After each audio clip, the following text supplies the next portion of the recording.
Folks, it has been, like I said, it's been a week since I've been streaming, so it's crazy to be back. I missed you though. I missed you, chat. I missed being here. I missed streaming. Who wants to start off our recap? Oh man. I'll let you start and I'll finish. All right, that sounds about right. So we started off the session, getting ready to, as I recall, we got ourselves from the city proper across I think it's like a chunk of the ocean. I don't know how large it was. In my head, I can still see the shore, but I don't know. No, it's like hundreds of miles off the shore. Hundreds of miles. Okay, cool. So we got ourselves onto a not dune crawler, a dune runner, I believe, or dune rider. One of those. I always mess it up. Dune something, not a dune buggy though. Yes, a hovercraft, a Mechanicus hovercraft, and use this transport to get across the ocean. To Red. buddy. Thanks, Much buddy. love, pal. Thank you. Thank you.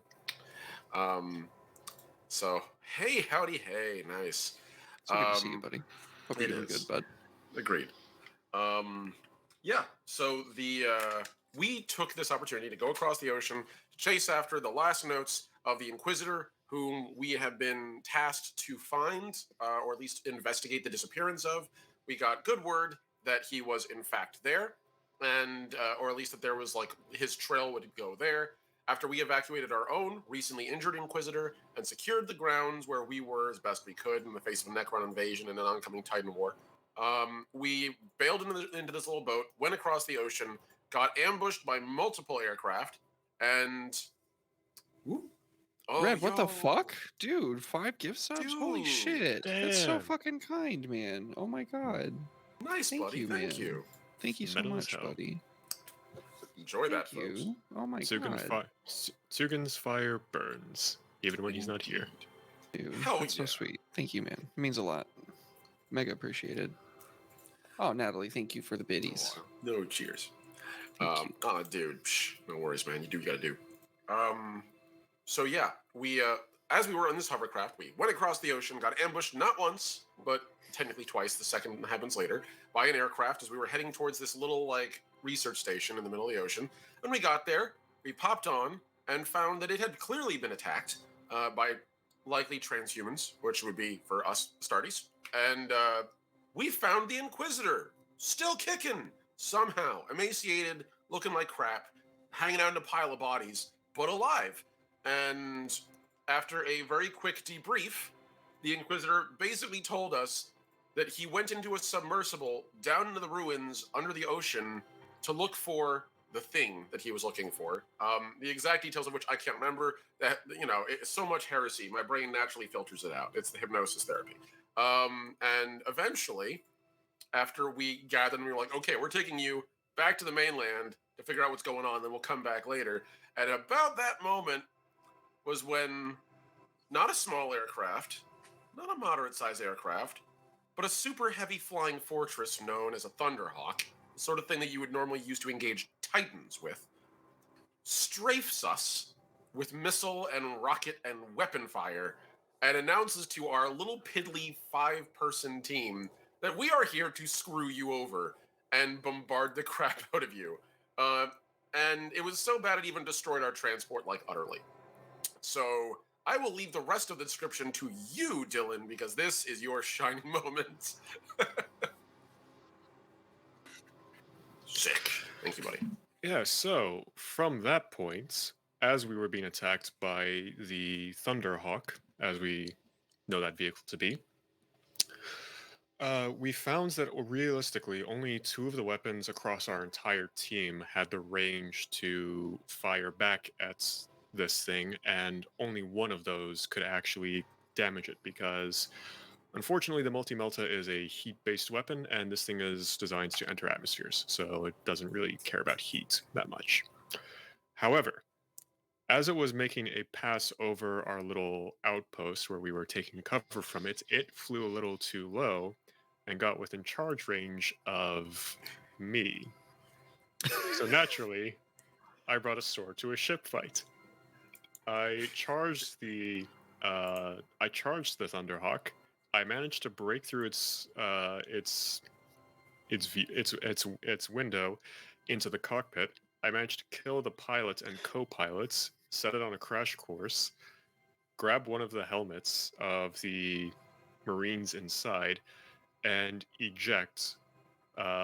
Unfortunately, I did get hit by the spiraling wing of the Thunderhawk, and my fate remains unknown from that point onward.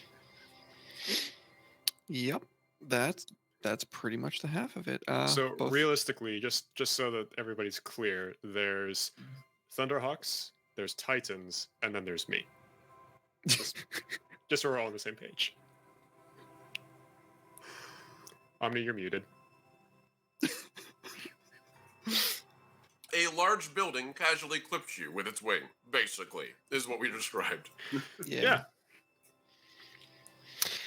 Well, that's very good. Both of y'all take rerolls for the session. Absolutely good. I don't know how much longer I can stall for, but I don't think I can do it for any longer than this. With that being said, thank you again for being here, everybody. We do love you. We do appreciate you, and let's get right into it.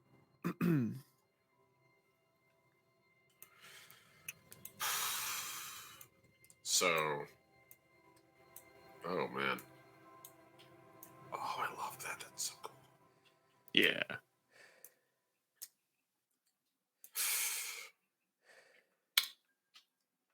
So, my first question. Mm-hmm. Do I see this? No, God, no. No, God, no. No, this is not you where you were starting. This is the only way I can think of to stall, is where to start the session. That's fair. When I say see this, I mean Dylan getting by a plane. Oh, yes, absolutely. In that case. Okay. Oh boy. All right. I think that the you'd hear broken comms link, like, garbled Vox noise through our comms link, and you'd see me briefly fly out the telltale arc of my jump pack, and then the comms link would go dead as the wing smacks into me, and I go hurtling off into the unknown. Ooh. All right. Well, first things first. Do we have any vehicles that can reach him in time? Anything nearby? Like, I know we lost the Dune Rider. The AdMech was airdropping a sub for us. Right. I'm going to have to do a little research and see exactly how long that armor can withstand or survive underwater. Should be a while. Should be a couple hours. I should be fine. Yeah. Oh, man. All right. We are starting in a deep, dark, mawing abyss beneath the surface of Karlak's southern sea. There's a metal chittering sound, a distorted vox, just static, a slight squeal of distortion. The render of the crushing depths and the pressure of it having an actual effect on the electronics capability of sending and receiving transmissions. But the noise is enough to stir you. Not by itself, but in conjunction with what you're feeling now clawing over your left hand. It's metallic. I look down at it. The lights from the inside of your suit displaying Dietrich's face in this claustrophobic frame of electronics trying to deliver a HUD, or what would pass as one. The screen that it renders, because there is no light where you are. is in a faint, ghostly green. There's this fist, maybe mortal-sized fist, with these strangely shaped appendages. And it's moving. At first, you think it's a crustacean, but it's clearly made of metal until it rotates over your hand. And then you see this green, glowing light. Right in the center. It winks for but a brief moment.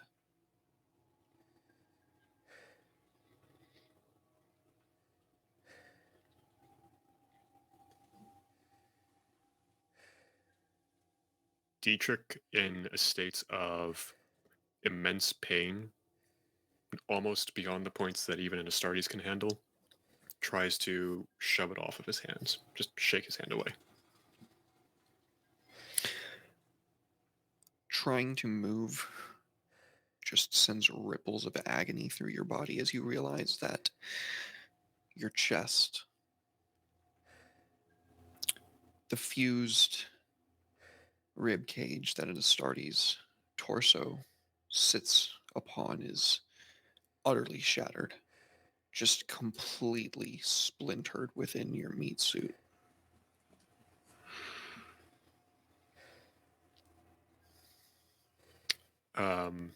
Checking to see if the comms of my helmet are still active. What function are you trying to access? I just want to see if I can make contact with my team. No. There's nothing. You send out. All you hear is silence. An echo. In that case,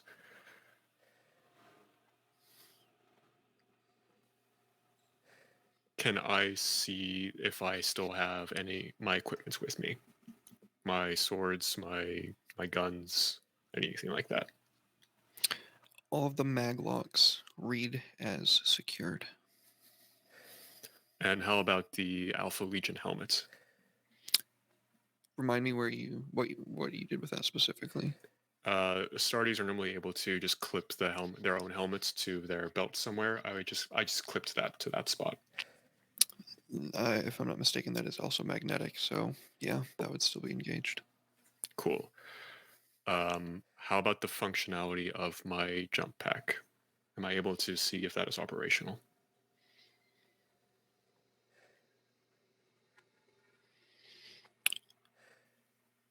Roll luck. Luck. It's just a D100. Cool.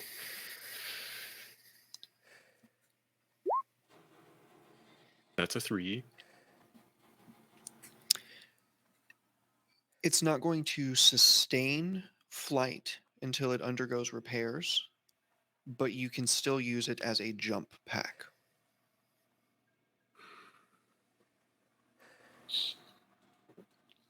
Can I try to stand up? Oh, thanks for the reroll, Natalie.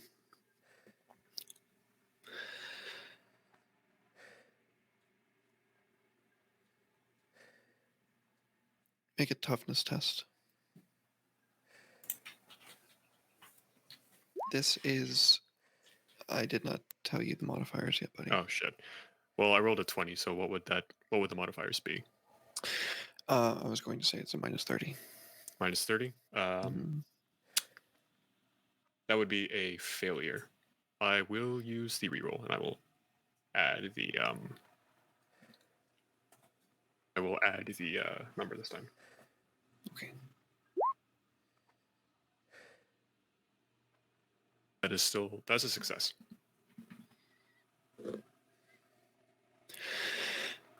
Though it racks you with pain to do so, and at first you kind of stumble a little bit before finding deep within yourself the reserves of strength and the fortitude to pull yourself up despite not only the, once again, splintered rib cage, but the crushing depths of the ocean.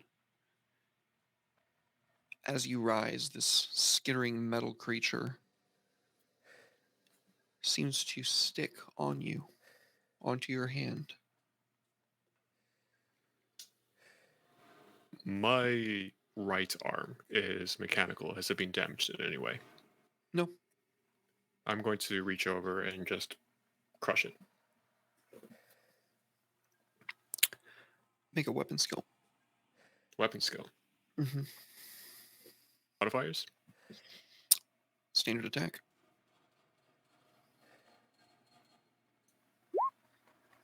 Yep.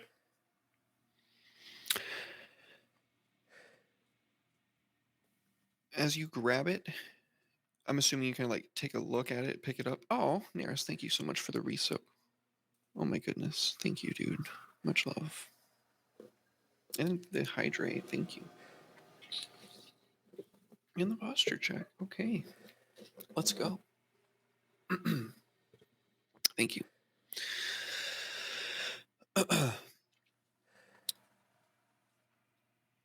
The light winks again momentarily. And then it is scrap in your grasp.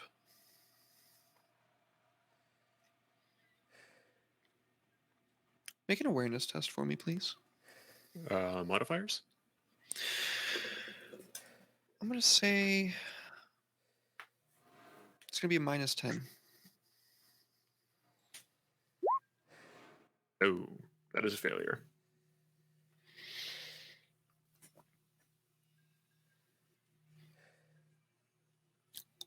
What do, Dietrich?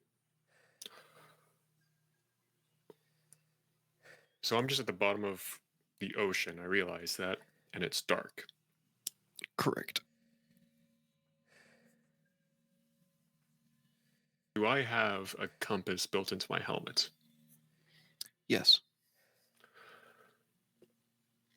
Do I remember the direction the Thunderhawk was flying in when I flew into it? North. I start heading south.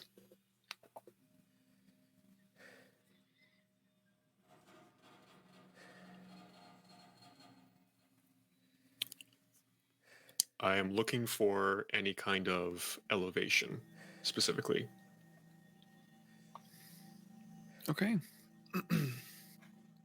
So this is going to be an extended action. Yes.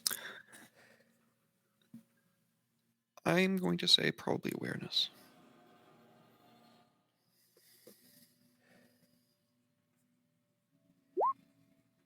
Nope. Okay. You can try again. This time I'm going to preemptively spend one of the fate points that chat gave to me to give myself a +10. Nice.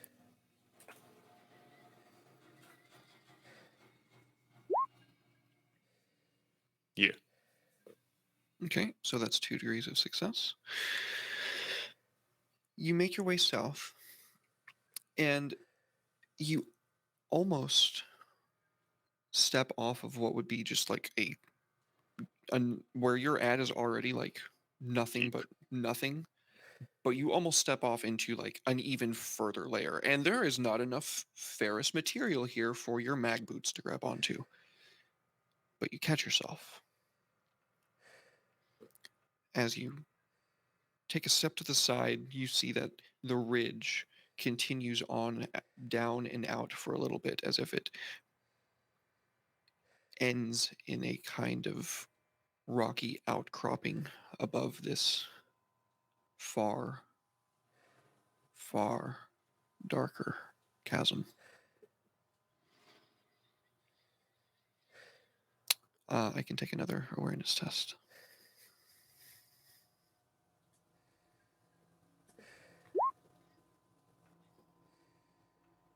I forgot to do -10, but that would be 2 degrees of success.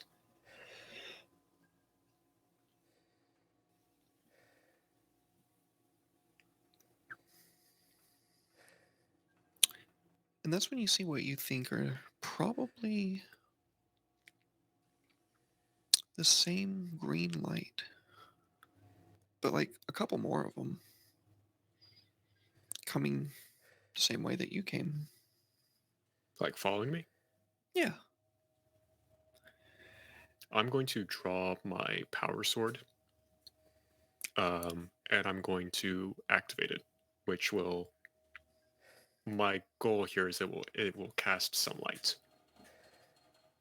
the like pinkish glow of a plasma field. Fantastic. So I'm going to give you a +10 for that to your hopefully final awareness roll here for this Plus 10. extended action.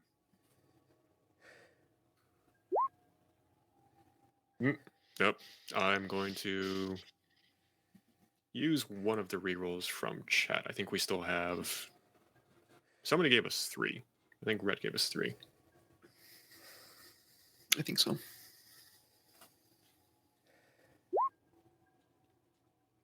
Yes. By the power of red. By the power of Red.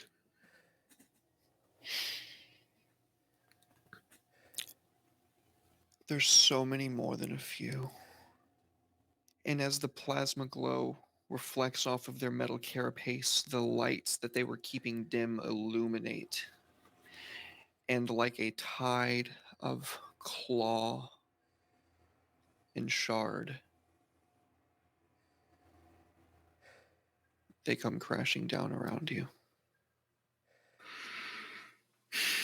We're going to pivot. Boop, boop, boop, boop, boop. Derek, you motherfucker. I know. I've been waiting to do that to you for so long. Make you face the consequences of your actions. Oh boy. I can't get my voice high pitched enough to do the meme properly, so I won't. But damn. I'm just kidding around. So, Daxan, you are having quite a different experience. The Inquisitor, as we discussed, he has kind of gone off the deep end a little bit. Was that an ocean? No, I'm joking. Is he A little bit. How It was a little bit. How conscious? So No. at this, You're I'm trying to roboting out. think. First, son of a gun. I know why. Let me just cut that. It's probably just a small internet spike. It's been doing that a little bit lately. It's okay. Closing as much as I can. There we go. All right. Okay, how am I doing now? We good? Perfect. Perfect. All right. So my concern lies immediately with Dietrich. Daxan's watching this happen and watches everything seem to go way more to plan than he ever could have possibly fucking hoped. He was honestly expecting Dietrich to not even get up there, and then watches him do what he does, watches the vitals the whole time. I was just kind of impressed, actually, until he sees the dismount and overcome. Like for the rest of the party, they would just hear like a as like Daxan watches that happen. I don't even think like his muted transhuman like psychology is enough for him to not like psychologically wince in sympathetic pain at watching that impact.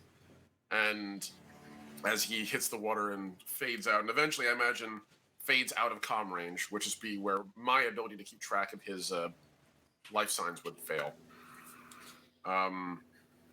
He would immediately like look to the rest of the group, see. I assume they're all kind of just like hunkered down a little bit, and turn to the Inquisitor. And how out of sorts is he? What are we talking about? Are we talking about like psychotic episode? Is he able to speak?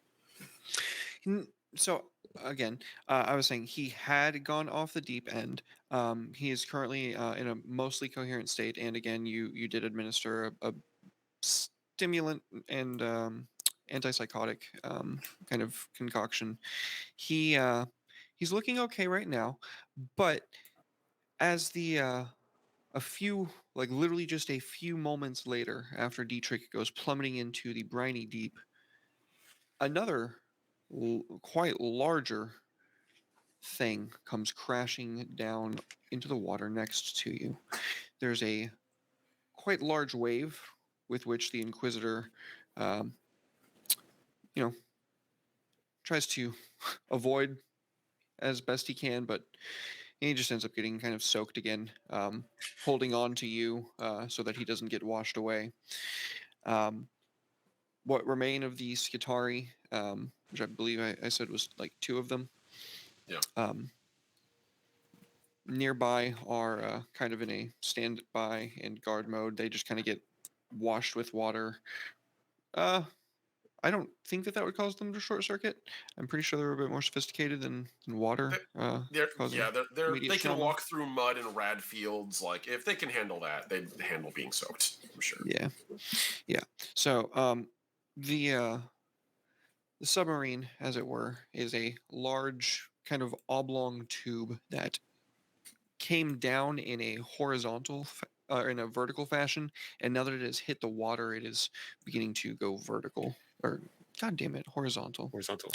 I did it I got you. twice in the same sentence. I don't know what's wrong I with me. immediately got what you were going for. Like it's the bobber, kind of like when you drop a toy boat and it rights itself. I got Yeah. you. Yeah. So as it assumes the position, the Inquisitor. Damn it. Uh, That's only because I'm a child. I'm sorry. it's okay. As the submarine levels off and prepares to have itself boarded by the lot of you, the Inquisitor looks to you, Daxan, and says, "How much more do you have of what you dosed me with?" Well, let's see. Daxon would just sort of look at him quietly from behind his visor, and as he says it, without so much as moving an inch, he would access his suit's subroutines, the apothecary subroutines, through the auto senses, just sort of like blink, click his way through. And the inside of a Space Marine's helmet's actually super fucking cool. It has a bunch of like actual buttons that are designed to be moved with like chin presses, as well as also actual like the ability to just trace where your eyes go, so they can click and move around menus. So he's literally doing like the Iron Man style, like sliding through by focusing on things. Until he gets to his actual inventory. And when he's there, he's going to flip through and looking at it. I believe I still have a total of. I'm going with the combat stims and things that I have in me. So I have 6 doses of that. I'm going to assume that I used one of them to equate to the antipsychotic and the painkiller. So he looks down. I have 5 more doses of that. Why? It may very well be that I require more of those if I am to be taking us down to where I've been before. So be it. You seem to be in your right mind now. I prefer not to addle you with that, if we can avoid it. So if you do need it, I assure you, Inquisitor, I will assess you and dose you as necessary. He kind of nods, and then he. You see, the thing is, what we're going down to fight, to make our way through. I don't know if you've seen it fight, Daxan, but it is not fighting in any way that I understand it. It is extermination. It is methodical, it is cold and calculating, it is hatred on a magnitude that my mortal mind cannot comprehend. Daxan slowly looks down at him and inclines his helmet. Now, the first real sign of outward motion since he's watched Dietrich fall in the water. And he looks down at him. I think I may know more than you believe, Inquisitor, on this particular threat. So be it. As it is, our battle brothers down there, which, and he's going to turn to Helicoprion, means that in the face of Dietrich's injury and removal from the team, as I believe he may yet still live, and otherwise I will not lose another dose of gene seed, would mean that we are now in medical rescue, which gives me command of this fire team until we recover his body, or his living frame. I hope that's acceptable to you, team leader. Are you asking Helicoprion or asking the Inquisitor? Because I cannot speak for Helicoprion, but I I can know. speak for the Inquisitor. I'm saying that for Helicoprion, so when you get here, Morgan, you have a question to retroactively answer, and he would push through that. I'm just going That's to fair. assume that for the moment. Got it. But for the Inquisitor, he would turn to it. So, let's go fight that monster you were talking about. That threat below. You say that you know more than I do. He would pause and look back. I am sworn to the Ordo Xenos not to reveal my knowledge, Inquisitor. Even to you. I can override that. He would pause. Then what of the Ordo Chronos? Can you override that? The Ordo Chronos can come back and get me before my whole life went to shit, if that's what they want to do. But I'm worried about the here and now. Daxan, tell me everything you know. He would cut his comms with his fire team completely, and then take the Inquisitor by the arm and say, "Everyone, get on the sub. I'll be there shortly," and take the Inquisitor away. We're in a bureaucratic dick measuring contest. And I don't want to play any of it. Dietrich might be missing from the table, but I'm not. So Daxon would take him away enough from the rest of the group where even their auto senses wouldn't pick them up, and making sure there's no listening devices or anything left intact on this place, because who knows what they're going to go over this place with a fine-tooth comb of later. He's going to focus on the Inquisitor. I can't say I know more than a handful, but you might have noticed I wear a mark of armor you might not recognize.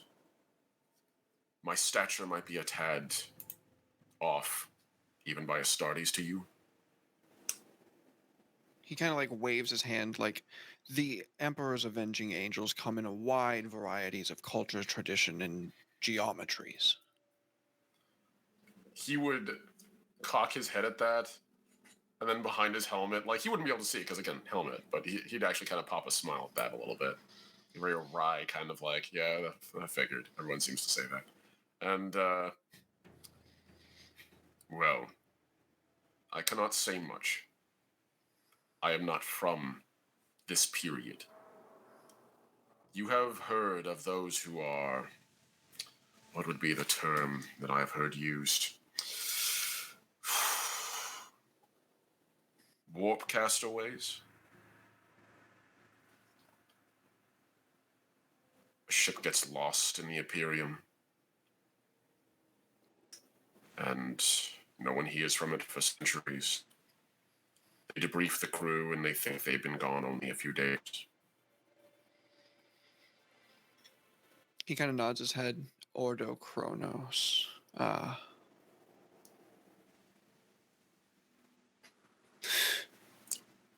When you come from, you have fought these foes. He nods. I'm glad I don't have to spell it out any further. Yes. I have not personally, but my chapter has. I recall they are called Necron. I don't know who gave them the moniker. Feel free to take that privilege for yourself if you'd like. kind of like gives a wry smile as if like, yeah, sure, I'll live long enough for that.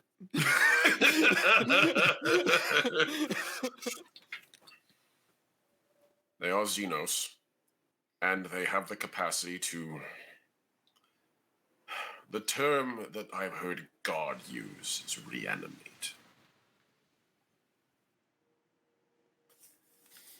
Their weapons are advanced, and they can slay Astartes. One of my chapter's companies suffered greatly at their hands.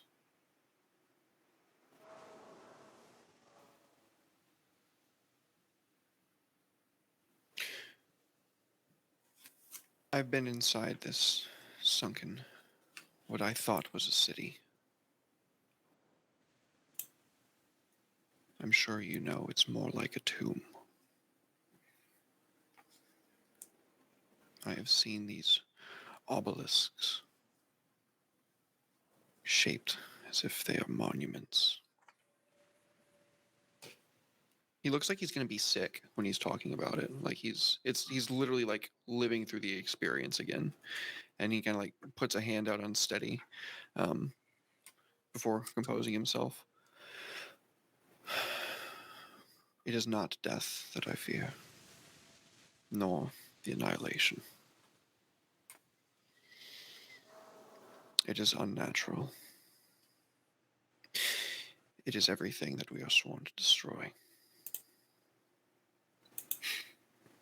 And yet, I find myself paralyzed with fear.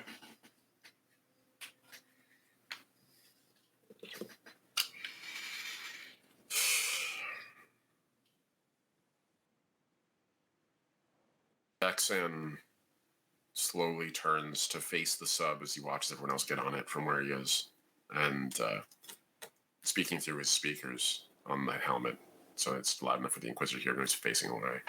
He would say, I understand mortals are told that we know no fear. This is a lie. No fear of a sort. We are no more mortal, but there is a deep-seated primal need to survive tied to that impulse, Inquisitor. To remove it would make bad soldiers. We have the capacity to ignore it, but it is not absent. And I tell you, it is not unwise to feel fear in the face of such a threat. I admit, seeing a long-lost foe of my chapter emerge here is harrowing. But, you said it yourself, Emperors avenging angels, are we not? We conquer the fear. We drive daggers into the hearts of our foes. If we can't kill them, we'll make them wish they could die. He'd extend a gauntleted hand out to him. He takes it, and you can see that he feels pretty inspired by your words, beyond just kind of casting a shadow over what it is you were truly talking to him about. He is kind of taking the words to heart. Come, Inquisitor. Let's see this story to its end, shall we? All right, as you, the lot of you make your way onto the submarine contraption, we are going to go ahead and pass down deep, deep on down. Dietrich, this skittering swarm of metal rushed past you like a tide. Whether it meant to or not, it carried you. It carried you down a tunnel similar to what you think like a lava flume would appear to be. Only halfway down, you realize that these are some kind of old dead coral growths sitting atop what looks like a tower. A tower that reaches far down beyond what your lights can project onto the eyelids of your screen. But down you fall as the swarm continues onwards, as if your presence was merely a happenstance, or maybe they didn't even really recognize you at all. Nevertheless, down you plunge. And as you do, you can see this large structure down at the bottom finally erupting at the edge of your eyes. It's getting closer as you fall down the water.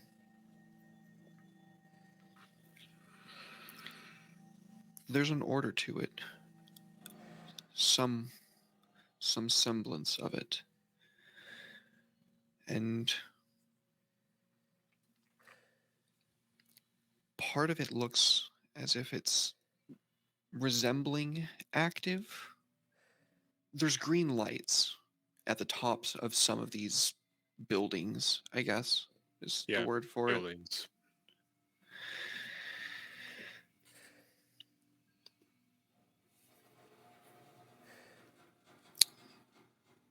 And when you finally arrive on the final floor of the ocean here,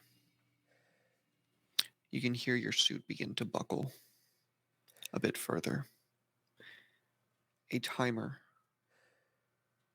opens in the bottom of your screen. Time to depressurization. 2 minutes.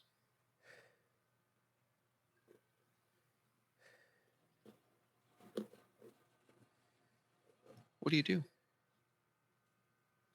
So I'm in front of one of these buildings then. Yeah. And they're lifting up, you said? No, you were falling down. Can I try to grab a hold of the building and start to climb up? Give me an agility test, please. I'm gonna say this is a standard routine test. Gotcha. Yep. You grasp onto the edge of this building.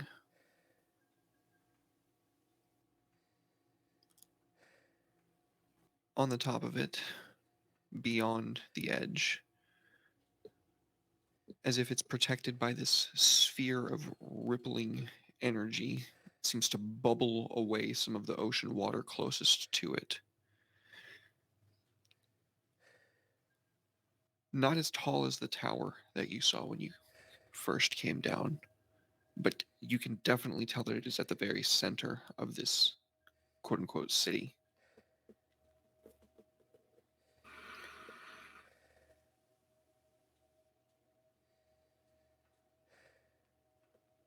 Oh shit, I gotta move fast. So sorry, there's a green light at the center of this city and water seems to be bubbling away from it. Correct. How far away is it from me? If you hoof it, you can probably make it. I'm going to try to use my jump pack in short bursts to uh kind of speed things up a little bit.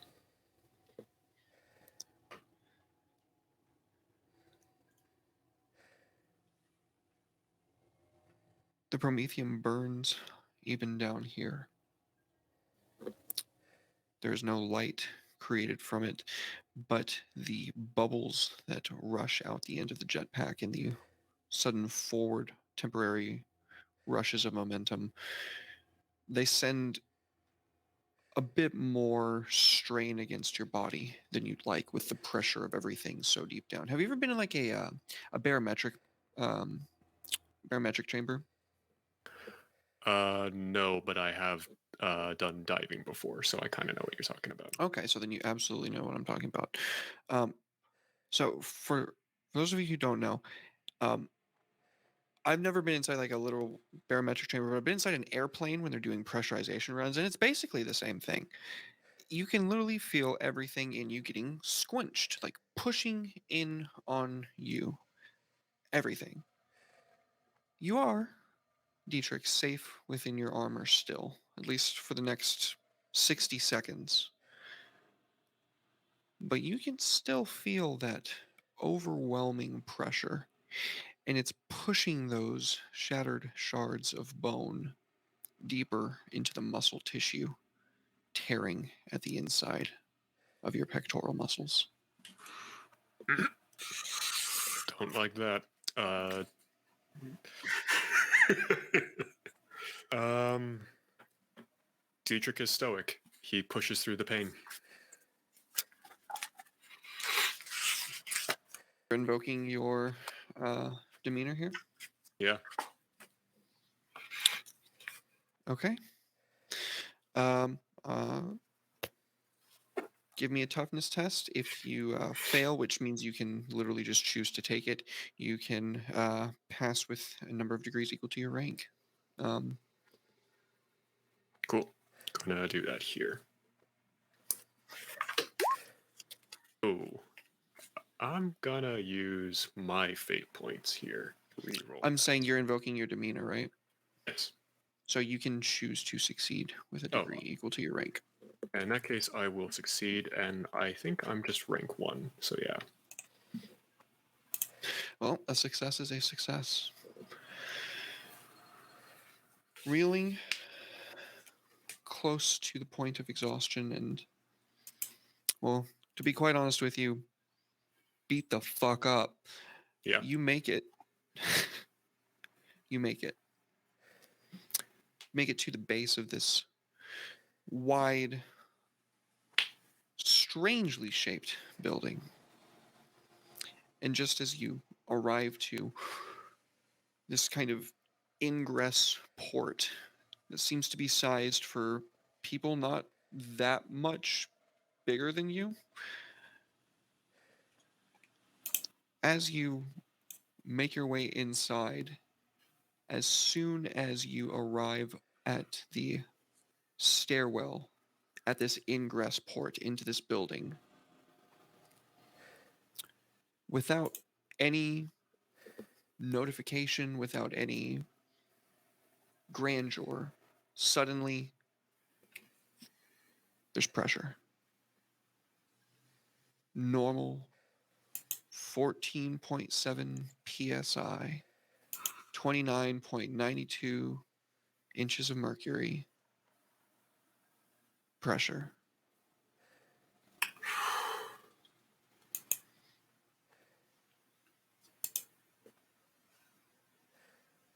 I'm not being crushed anymore.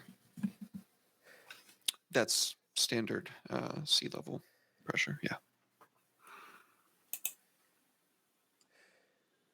Very nice knowing that off the rip, by the way. Yeah. I work in aviation. Fair. He's just casually showing off his knowledge today. No, that really just kind of hit me. I was like, oh yeah, I actually know that. I can't say shit. I do that all the time. Yeah. I'm going to see, like, can my helmet sense if is there still water around me? No. Is there oxygen around me? Also, no.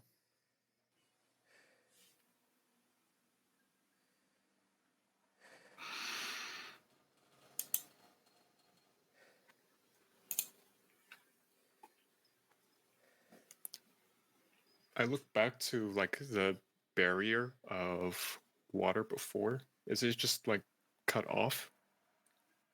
It literally looks like you're just looking into a black screen. I walk forward and I have my power sword drawn to cast a light.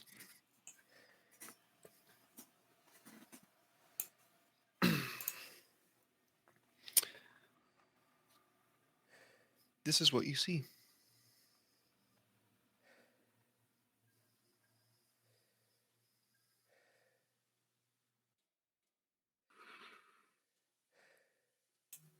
Tombs, coffins, alcoves in the wall in the shape of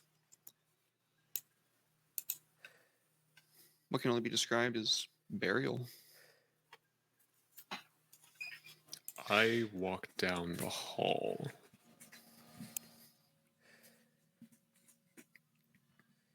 Can I get an awareness test from you?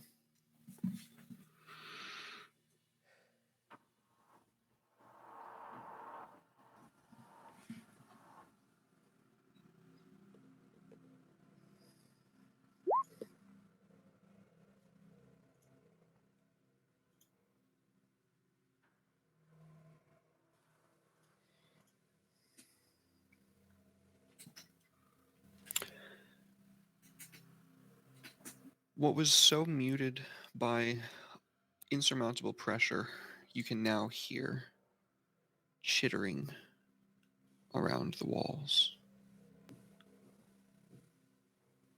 One of those little things at the top of the staircase comes down, and then another, and another behind that. Do they look like they're trying to approach me? They look like they are scanning you. They're trying to quantify you.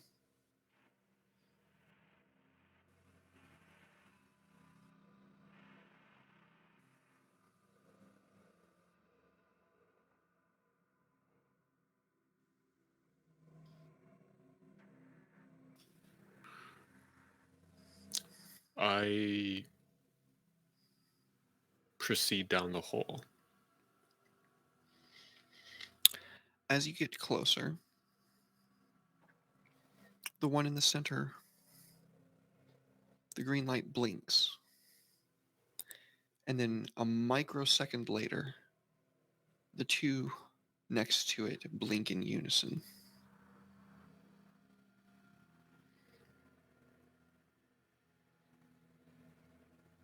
Hmm.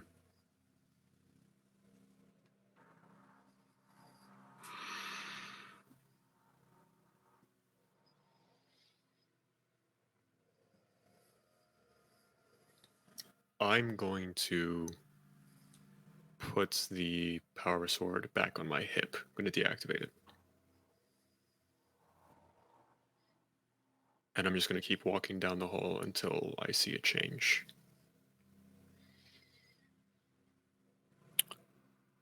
They skitter off once you're about a meter away from them, back the way they came. And once you arrive at the base of the stairwell, you can see that it leads up and up into a much, much larger corridor. A, I guess I could say, kind of ambient green glow softly fades in from it. I'm going to approach it slowly and carefully, keeping an eye out for any sudden movements.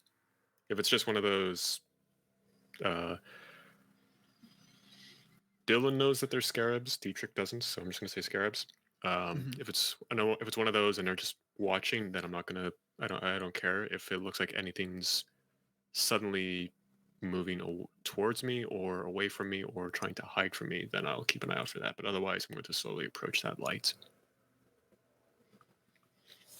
Okay.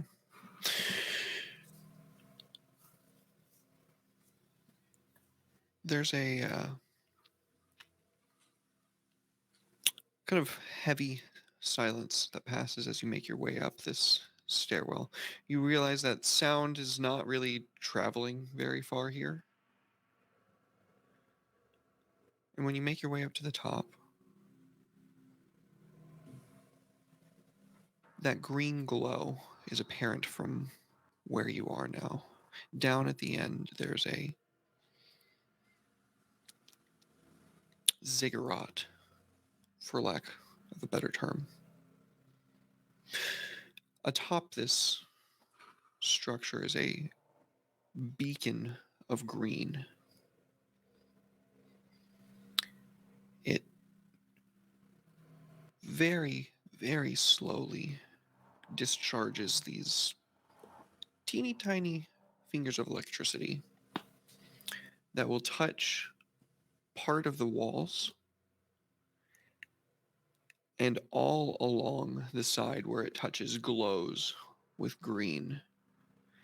And you can see symbols carved into the very stonework itself, black stone on black carvings with green, sickly, pale green glowing from beneath. As you take this in from the top of the stairwell, I'm going to need to ask for another awareness test. This one is going to be, I'm going to say minus 20. And Natalie was kind enough to give us a reroll if we needed, or a fate point. So if you need it, buddy, take it. I'm gonna take it. That is Take fair. it! Oh my god, yeah. Still a failure. Oh, and Onk. Onk gave us one as well. Thank you, Onk. Much appreciated. Oh, thank you. Sick. And John. Thank you. Thank you very Yeah. much, y'all. Much love. We're gonna need it, guys. Thank you. I'm gonna need it. I can only have one fate at a time now. Oh, you're not wrong. Damn. I'm just the worst kind of right. Doing your duty, buddy. Oh, I'm going to give you each one. That's so Oh, nice, thank Bond. you. Thank you. Thank you. You're right, Ankh. They are meant to be used. From the top of the stairs, it is eerily silent in the room beyond this one. Those little critters are nowhere to be found. Oh, Kane, thank you. Oh, Jesus, Bond, 3-4. God damn. Wow. Someone loves y'all. It's chat. Chat loves y'all. 5, holy shit. Bond going goblin mode. She heard you like, I only have one fate. And she's like, I got this. Hold my beer, chat. But all the dice fall on you.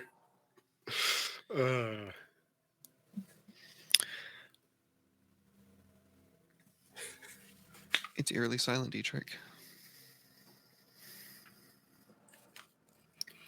I touch the black stone.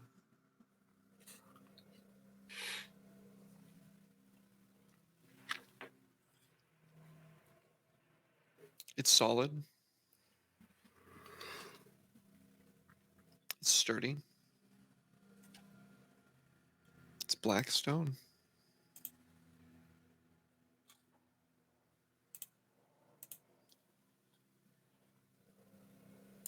I would like to journey further into this room and see what I see. I feel like, okay, so Dietrich's state of mind is this is leading somewhere. He wants to find where it leads to.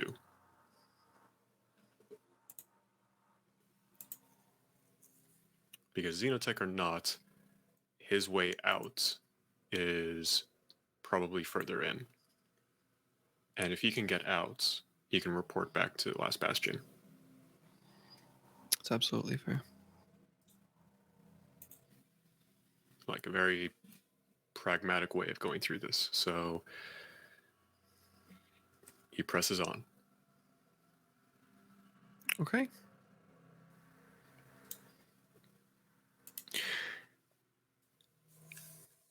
You step out into the room. The further you go in, the more you can get a good long look at the symbols that adorn almost the entire room. Glyphs that you're unsure that many more humans than your eyes, well, human, have ever seen before.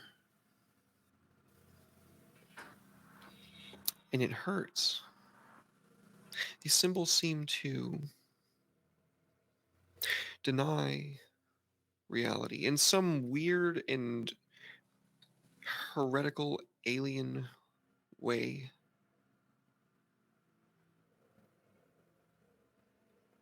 It's not the hatred of the Xenos that you feel burning in your chest right now, though it probably still is.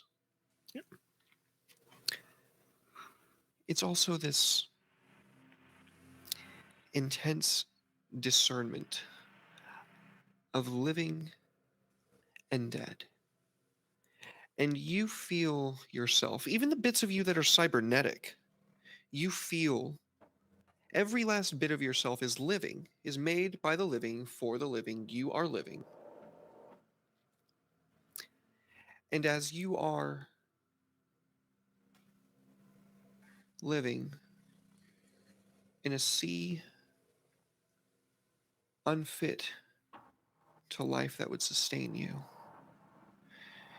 further and further you have fallen through that sea into the deep, dark abyss, into the realm that is for the dead, that is made by the dead, for the dead, and only the dead to inhabit. Across this corridor,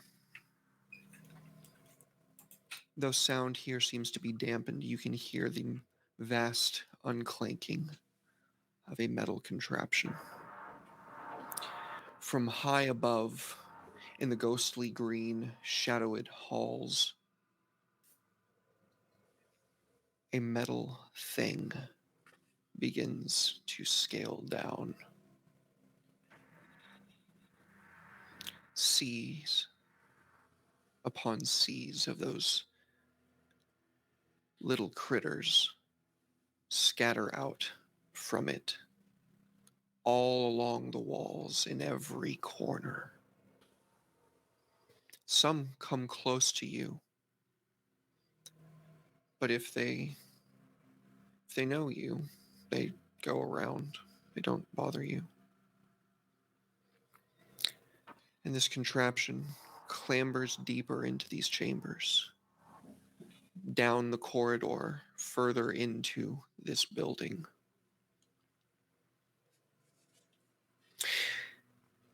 And from that ghostly green light arises something far more normal, if that word can be used to describe a being such as this in its appearance, with its arms clasped over its shoulders, and a robe made from those same little things that you see everywhere around you. It comes from the top of this ziggurat.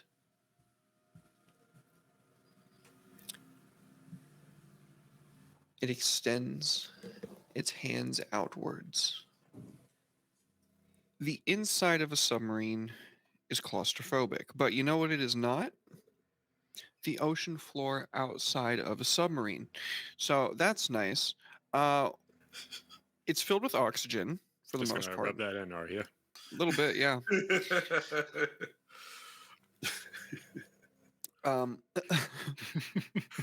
You were the one that wanted to charge a Thunderhawk, man. I don't know what to tell you. I know. I accept my decision. Oh my god. Yep, it's fair. It's fair. Okay, so as the as the submarine begins to dive down and down into the depths of the sea, the Inquisitor gives the bearing to the Admech Magos in charge of the submarine here, who you have come to know as Megos Celez. She is, good at her job, but she's just a little Megos here piloting the ship. Um, Stays out of your way. Told you where your quarters are. Not that you really have like quarters per se, because it's only going to be like a couple hours, given the bearing that was given to you, or was given to her by the Inquisitor. But the Inquisitor, ever since then, kind of like disappeared off into the submarine after getting a floor plan and somewhere that he could get a change of clothes and a shower. Okay.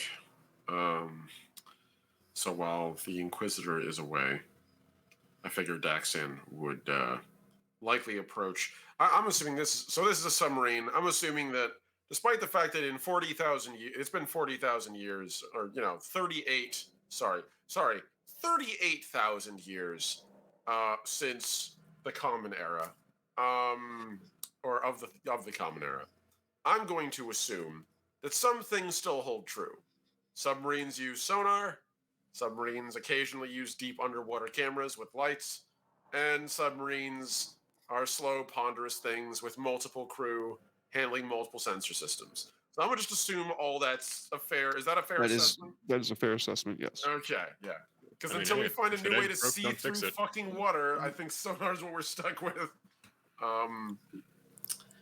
Though I wouldn't be surprised to see something like fucking, I don't know, like in like gamma ray pulses or something, since the Imperium doesn't give a shit. But yeah, so he's going to walk around, and you said, what's the name of this individual? If I might ask again, the Megos Celez. Megos Celez. Okay, Megos Celez. I'm assuming that's Selez. Mhm. Sick. Just taking notes, because notes save lives. Notes are great. Appreciate it. Yeah. So, Daxan would walk towards the captain's helm, where the Magos is sitting, and slowly turning his helm to address her. Magos, do you have someone here who mans your sensor arrays, your auguries? Of course. Point me in their direction. I have orders for them. She points to a slight, like very skinny person that is all but plugged into a machine.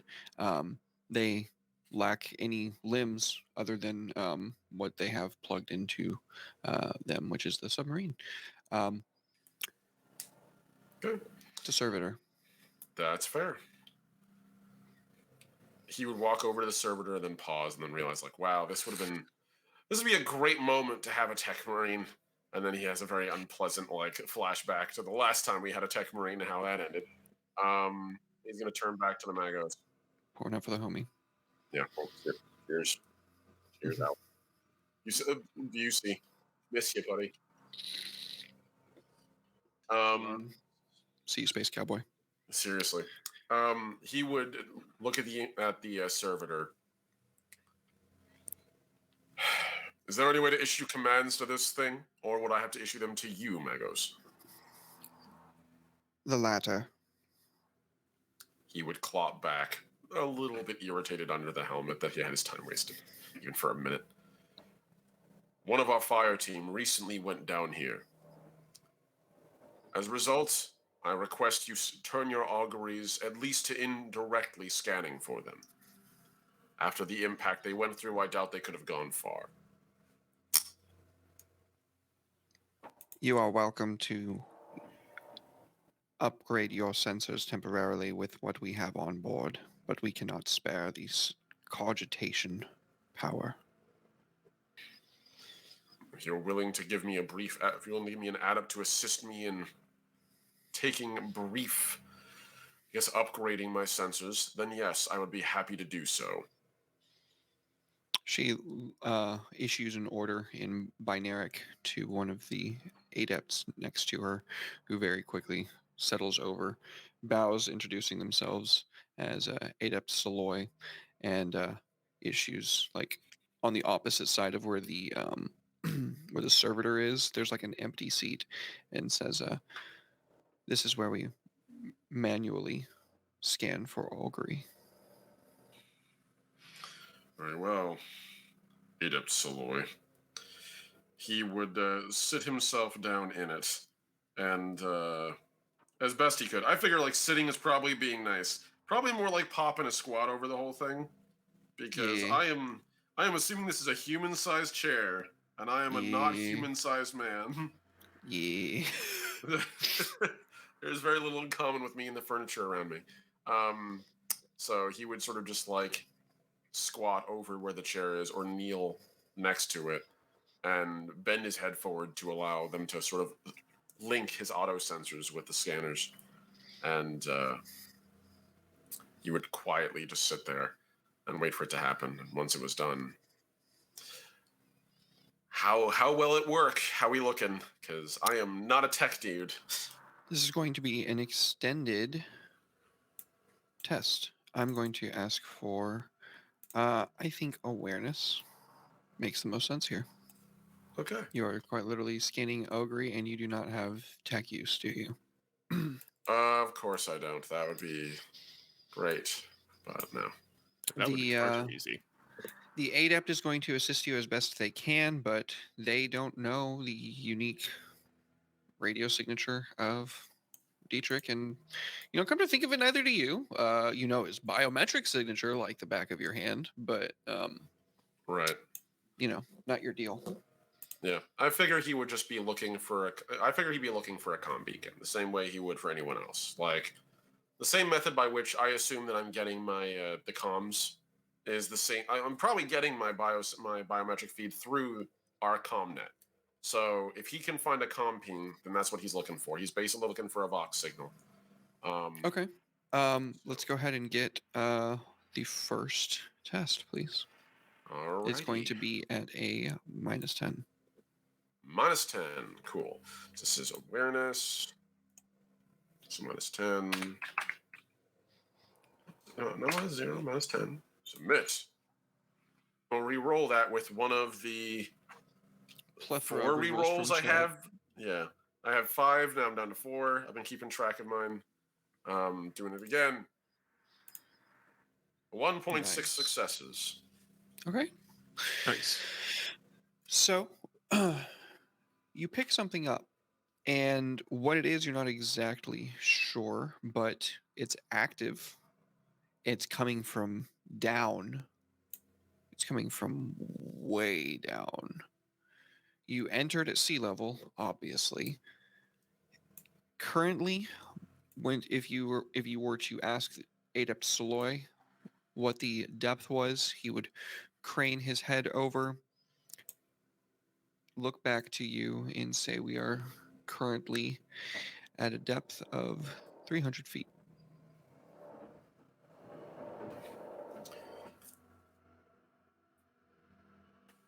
That looks like where we're going to need to go. Is that in the direction of where those coordinates were, Adept? He cranes his head away again before turning back to you and affirmative nodding. Yes. Then somehow, despite it, I suspect our friend lives. That, or he had the incredible fortune of dying right over our objective. Either way, Gene Seed or Astartes, I'll take him back. He's going to slowly stand up and police just sort of like walk around the chamber, sort of take in the whole room, see how everyone is. I assume it's AdMech, so they're all, I figure, doing their job pretty much without being bothered. So to be clear, you're giving up on the extended test. Oh, I still need to keep going. All right. Yes, we will continue to do so. He would not then. He would continue to try to hone in on that signal, see if he could follow where it's gone, or at least triangulate it. Okay. In that case, roll another awareness test. You got it, Chief. Here we go. -10. I'm gonna re-roll that. Gonna burn all those re-rolls, folks. I got him. Gonna bring our boy home. Bring our boy home. Almost there. I have another one. I'm gonna use it before I'm even hitting my fate yet. Come on. Need this. So it's an extended test. That doesn't mean that each individual failure means that it's over. True, Just but means minus that 5.9 things- successes. Minus, -5 successes That's fair. doesn't seem good. Yeah. That's fair. 2.5 successes. Okay.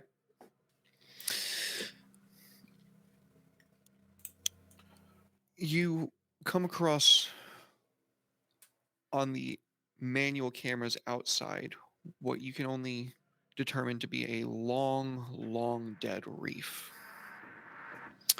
On that reef, a huge sheet of scrap metal, and a bit further beyond that, the open rib cage of what was clearly a submersible of some kind. And it doesn't even look like it's. I mean, it's not covered in dead sea life, it's covered in living sea life. There's jellyfish swimming all around it with this soft blue glow. These strange fish shaped with this kind of triangular biology. These noodle like through in the water. All right. I think I found something. Adept, adjust your course so I can get a closer look. Don't deviate from your course too far, but enough for us to take a pass if you would. He relays your request to the Magos, who,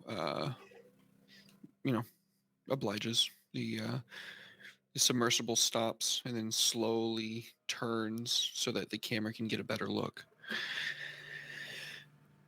And you can see what you're pretty sure is the submarine that the Inquisitor was referring to taking. A number of bodies caught in the drift, deteriorated to bones at this point, but now just dust and echoes.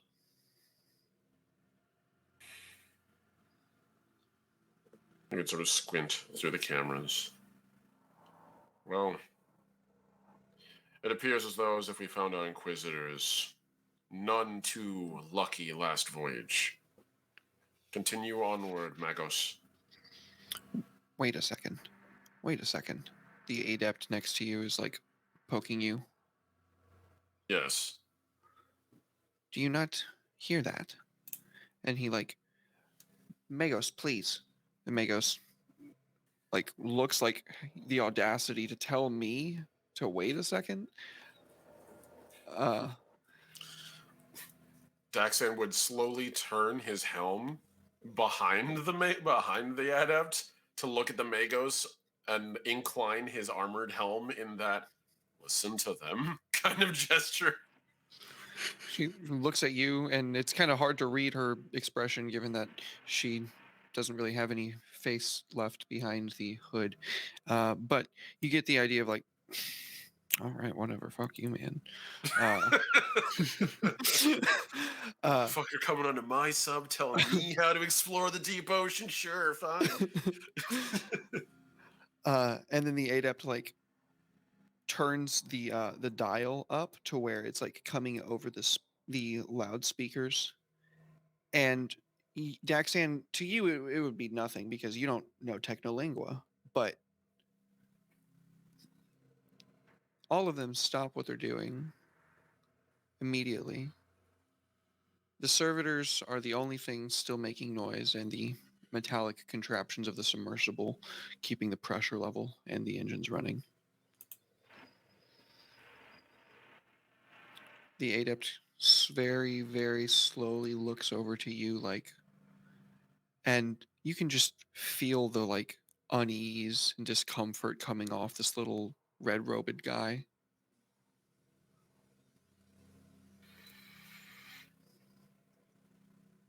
Elucidate, Adept. They speak of walking abominable intelligence, beings beyond time. Their last moments projected and binaric.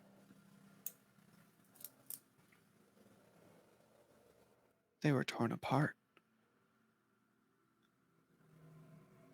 The submarine was torn into from the outside,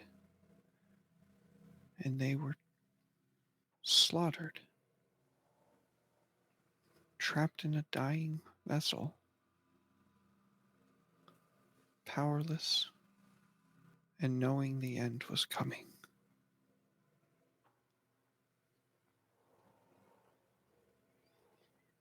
Jackson would slowly cast his helm gaze around the rest of the chamber. I'm assuming everyone else is sort of like in that same sort of look. Yeah. I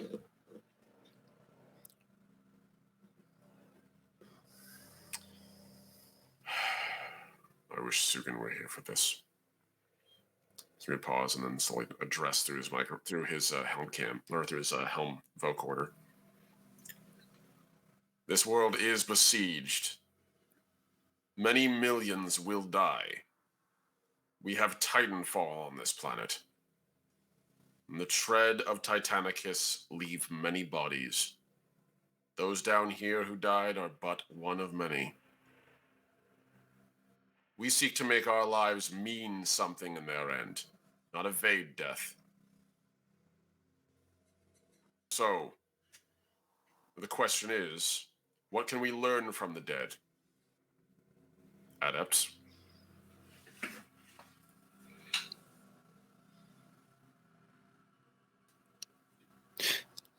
Different forms. They describe a swarm of many things that wrenched open the hull, and then a walking, unstoppable death. The light from the weapons disintegrated anything that touched it. They speak of a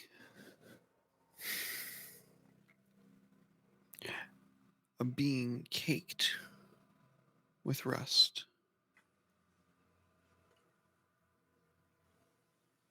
Tall,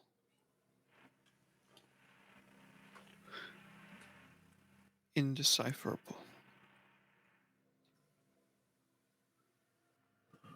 He met with Magos.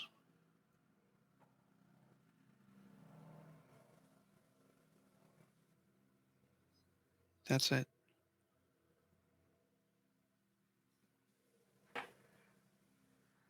Jackson would process for a moment. Magos, does your submersible have weaponry? This is an exploratory vessel, Astartes. Exploratory or not, you don't have anything for mining? Any depth charges for sonar? Anything you could weaponize? Well, depth charges, yes, but uh, if we set off whatever destroyed that submarine, setting off a depth charge at this range would destroy us as well. And the real question for you, Magos, would be whether or not you wish to die by metal blades or die by implosion. I would choose implosion.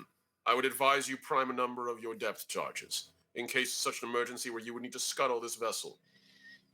Adep Samoy pipes up. But we do have a we do have one launching torpedo. Excellent. Prime that. Prepare it. Magos, I have no intention of putting your submersible at harm, but it seems it might be impossible to avoid. And despite my tone, I want you to understand I have no ill will towards your crew and would prefer you survive this campaign. Please take steps to preserve your crew, to fight. You may only get but seconds to act. The Magos nods affirmation and says, I appreciate your consideration for our holy machines. He would not. My chapter knows and respects the work of the Adept Mechanicus.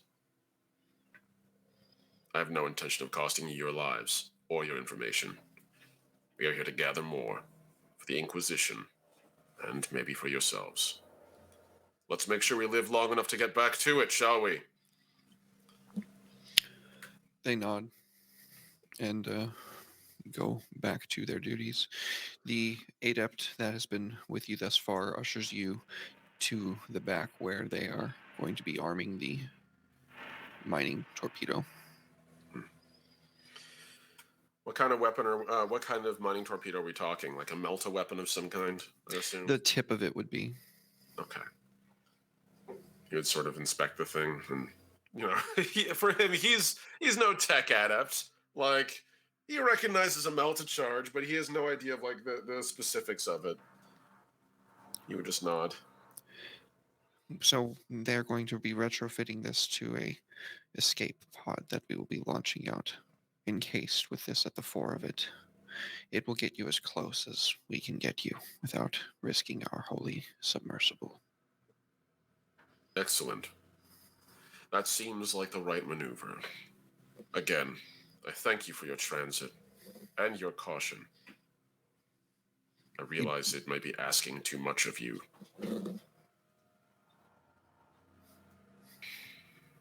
He bows.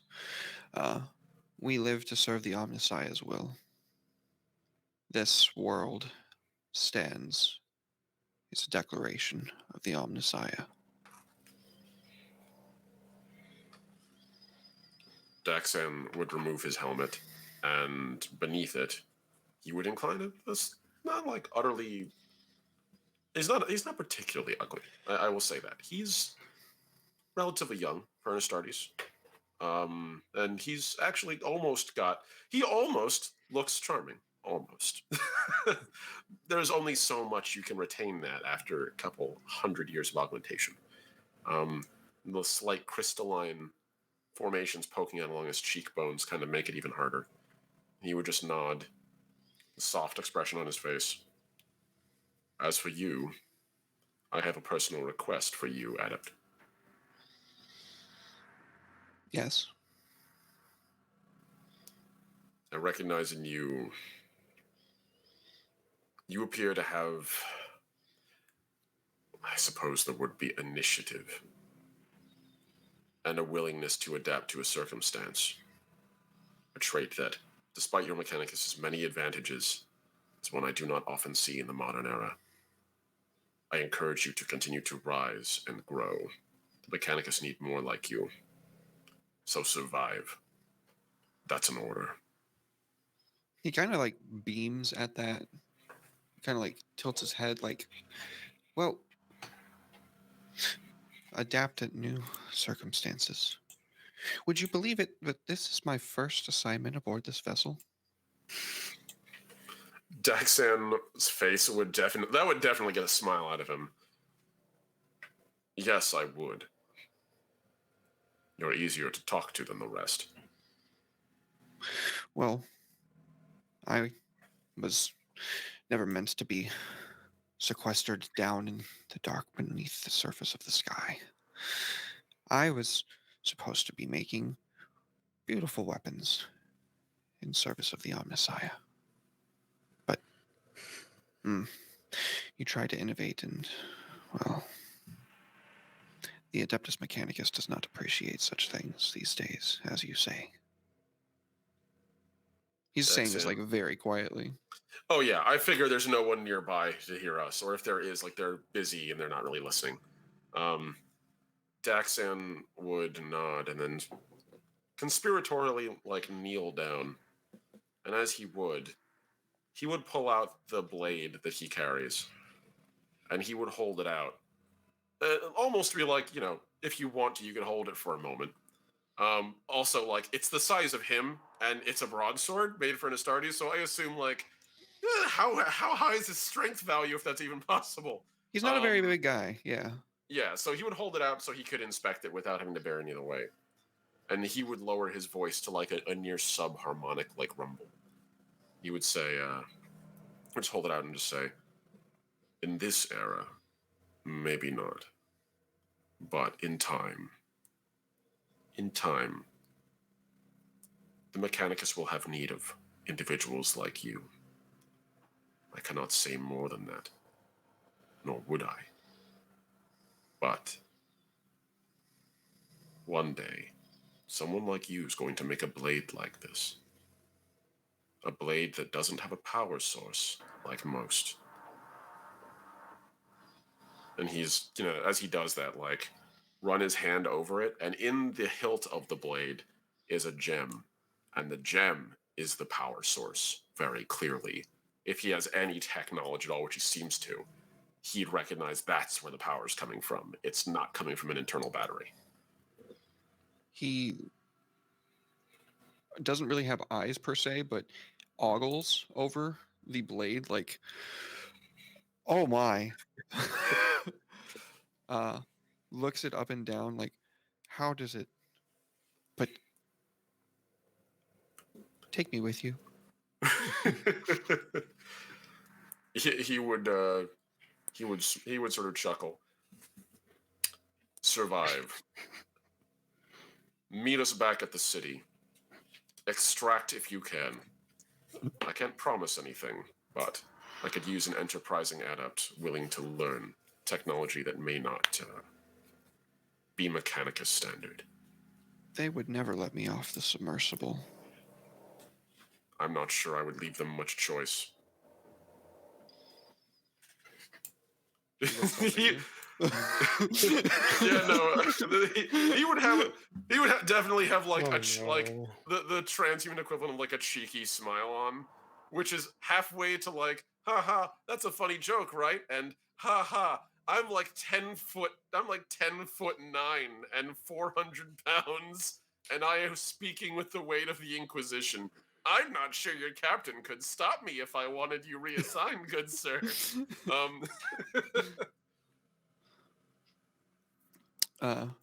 Yeah, so he says, okay, well, I'm gonna go back to the Magos now. He would nod, put the blade away. Are you trying to recruit a femboy Skatari? God damn it! He's not a Skatari, to be fair. Yeah, I've been sitting on it this whole time. That's a good joke. It's a good one.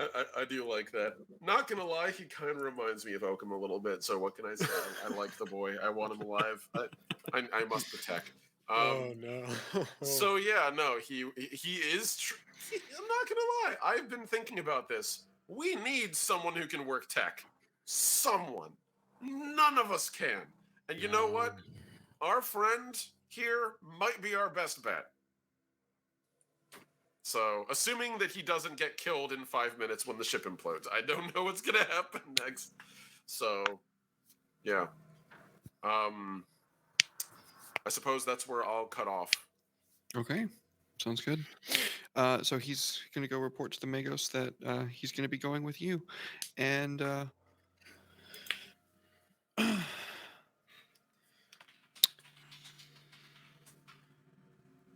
layer of a patina of copper-like metal infused over sheer voluminous steel, or the color of it, in the form of a dead priest, if you could guess from any type of cultural markings, stands opposite you, Dietrich. But stand is a bit of a generous term, given that he is quite literally holding you over, to your best estimation, what is a bottomless pit with a gravitronic claw placed into his hand. As an audience, we would recognize this as the same Necron that delivered the line before, activate the megaliths.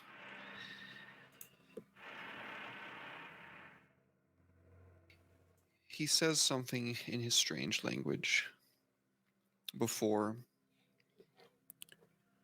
Forgive me. I forget your tongue is far more devolved.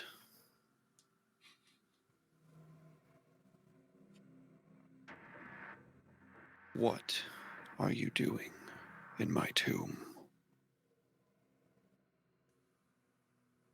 What are you doing on this world? He looks at you, kind of like cocks his head.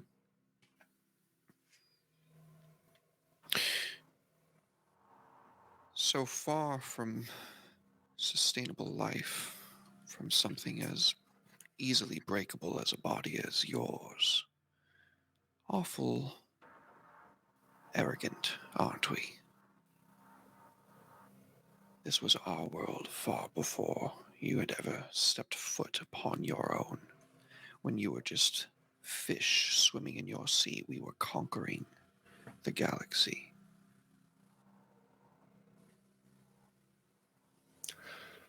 Dietrich looks up. Never heard of you.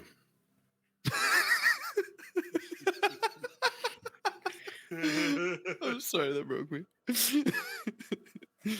That was the biggest General Grievous. I thought you'd be taller energy I've had all night.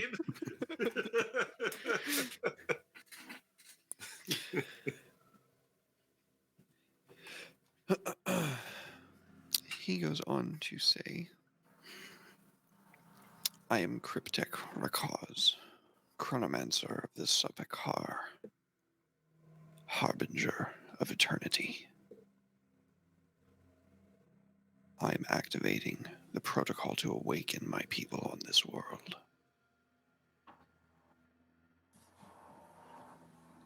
Our world.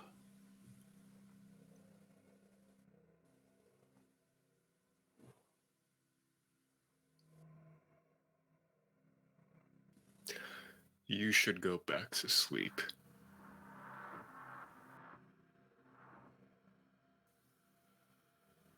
He kind of brings you closer.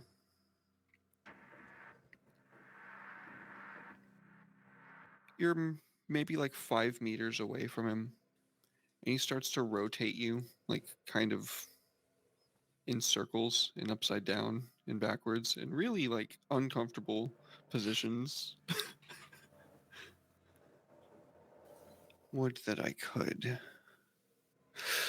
But time, unfortunately, is of the essence. And while time is the rhythm of my own heart, I am limited to the flow of it. Causality can only have so many interruptions after all.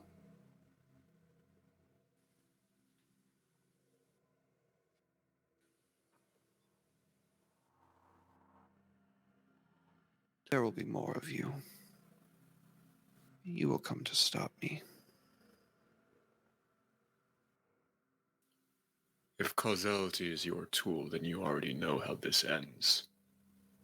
You already know what I intend to do. You would already know that I am an angel of death. An angel of death, like the angels before you, the ones that woke me from my slumber. No. Or is your ability to see causality not so perfect after all? Kind of tilts his head. The framework is limited. There are certain blind spots. Something around you and those that are with you.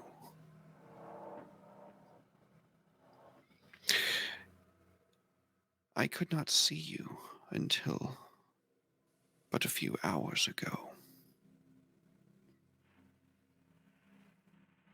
Someone in your partnership, someone blocks the rest of your team. And I know that it is a team of you because I saw it. when I activated the megaliths, when the sequence was chained.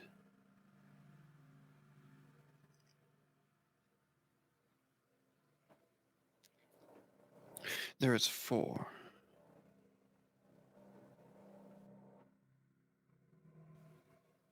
Four that would intervene. Yes.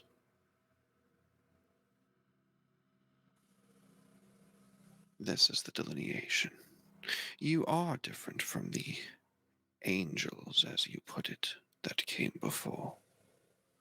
And I see that it is not merely an insinuation. You could say that.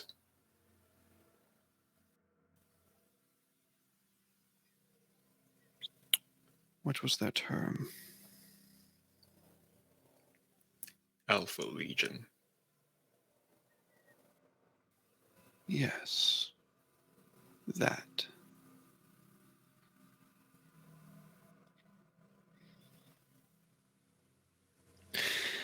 Believe it or not, we were supposed to awaken 200 years from now. Perhaps I should be angry. Perhaps I should have merely removed their existence. I wonder, can you harvest a guess as to why?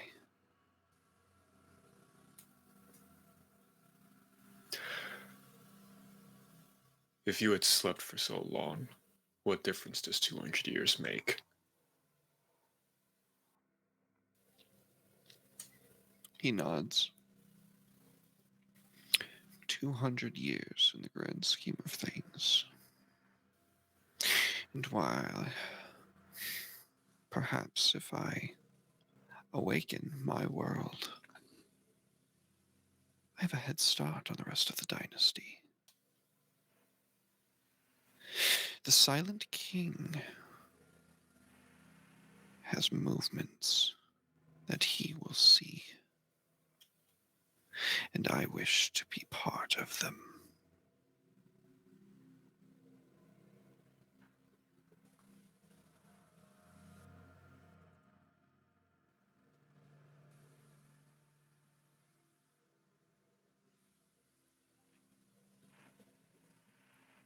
Dietrich just stares at him. What does your kind know of ambition, young one?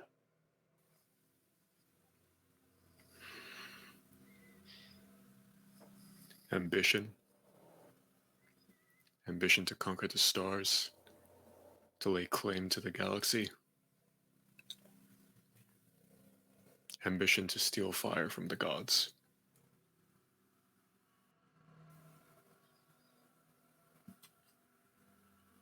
Gods. Gods. I remember gods.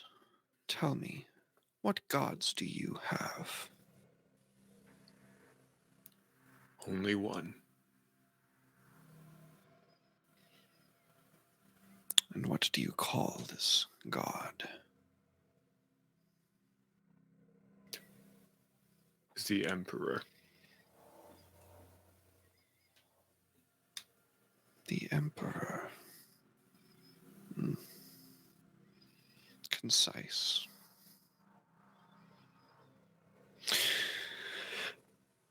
Then you understand hierarchy, I assume. You could say that. In your hierarchy, when one steps out of line, what happens to them? Punishment.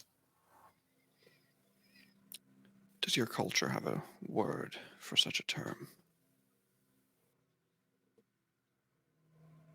Did you not hear me? Treason. Sedition. And you can tell he's like actively scanning through a translation of Gothic. Heresy.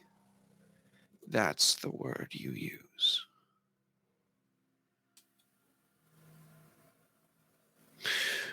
What I'm committing myself to some scale, would be to go against my Pharaon, and thus mark me a what you might call heretic. But ultimately, it would be in the greater service to my king. Which do you feel I have the greater servitude to? In the first matter, you would not be so different from those who woke you up in the first place. Heretic. I do not know what your Pharaon is. I do not know their ambition, nor do I know yours. And I do not care. I think you've already made up your minds. So tell me, Chronomancer, why do I still live? He stops spinning you and like lets you level out to where you're like kind of just facing him in a T pose. And he brings you like really close. Because the others will come for you. And I may not be allowed to suffer insurrection at the height of my ambition. Variables are unstable after all. Do you know what the word obsession is?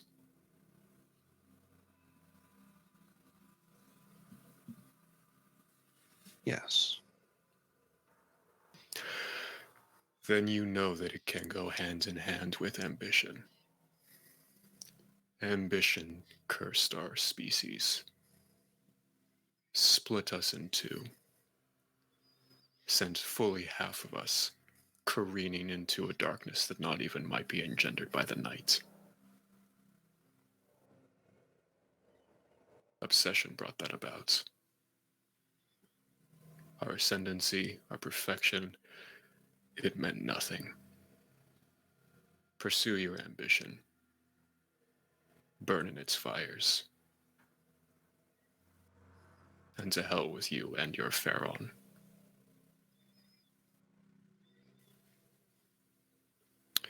He makes what you could only like guess would be like this expression, like, and just like kind of pushes you off over the chasm where you're just kind of like locked into place, and he walks off, and that's where we're gonna end the session, folks. I know it's a little bit of a short one, but it's it's 3 people down, so I feel like that seems like the right spot to end it. Hell yeah. Oh boy.